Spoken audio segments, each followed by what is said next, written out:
Alright guys, this is Lucero of Powerlifting Technique, and today we're going to talk about powerlifting recovery. So a few questions that we've been asked about powerlifting recovery is, what is powerlifting recovery like workout? What does that workout look like?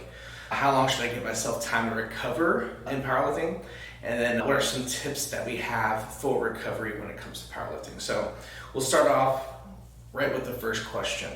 What is a powerlifting recovery workout? So when you do powerlifting, you are in a regimen that is progressively overloading the body for max effort, a peak, or a competition.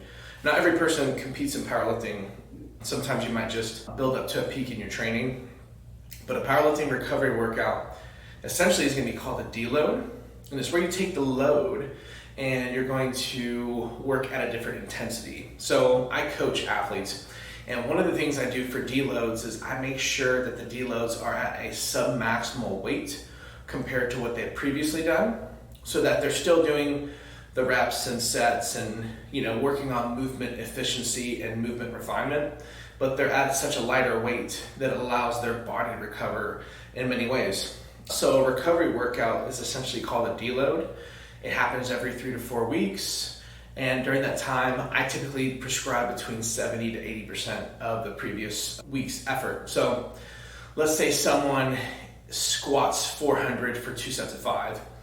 During a deload, I can drop the sets and reps, so it'd be 2 sets of 3 or maybe stay at 2 sets of 5. But I'm gonna use 70 to 80% of that effort. So instead of it being 400 for 5 reps, maybe it's 280 or 320 pounds for 5 reps or less reps. Essentially, that deload is going to help your muscles recover because there's not so much high intense effort. It's going to allow your skeletal system to recover, like the joints and things like that, so that you're not having to load things on your body too often. And then you're also going to get nervous system recovery. There's scientific proof that the central nervous system takes 48 to 72 hours to recover from a high intense program, or a high intense session rather. But if you think about how many days a week you train, most people train 4 days a week.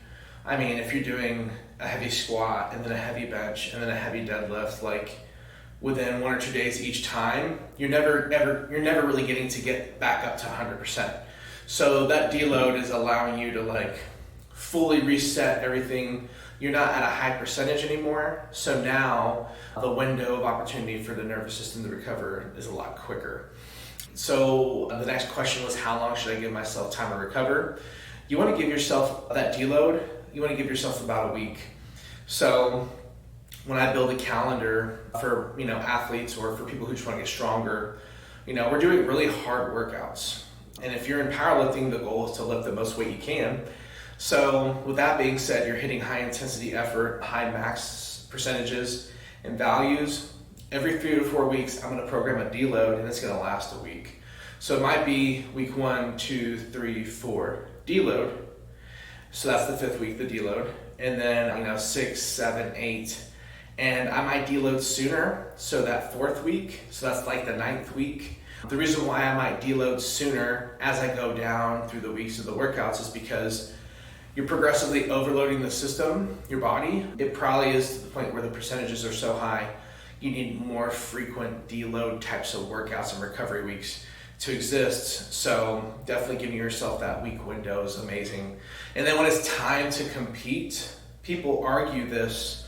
I've met many coaches and people who say, hey, the week of, they'll do openers, like an SBD day and opener day on Monday. So they might go and do their first attempt squat, bench, and deadlift on Monday so that they're ready for meet day and everything like that. But I don't like that. I think that takes away from the recovery. It's still too heavy. So I even argue not only should you have a week before peak performance, but maybe it's 7 to 10 days. So maybe the Wednesday before you start to taper down the intensity and just prepare yourself for max effort workouts. So what tips do you have for recovery? Obviously, most people say sleep, making sure you get full rest. That allows the muscle system, the nervous system, the skeletal system to have time to recover. Because when you're at rest, you're in an anabolic state. And with anabolic, there's catabolic. Catabolic is when you're in a routine, you're expending energy, and your body is, going through the mechanisms of the workout, the wear and the tear. And if you stay catabolic, you're never getting to recover and build back up from that. So getting the rest, getting high levels of protein, between 0.8 to 1 gram per body weight, and getting a lot of fluids, all those things are going to culminate into a more anabolic window of opportunity to grow, recover, and get better from your workouts. So definitely, when it comes to powerlifting recovery needs to be, recovery is going to look in the form of deloading 70 to 80% of the previous week's effort every 3 to 4 weeks, but then 7 to 10 days from a max effort competition day or mock meet day. You want to dial back, just recover, maximize sleep, protein, and water to allow yourself to prepare for max effort performance and to do the best you can. So hopefully this video is super helpful. If you have more questions, check us out, PowerliftingTechnique.com. Check us out on YouTube for more videos and for more information on how to improve your performance today.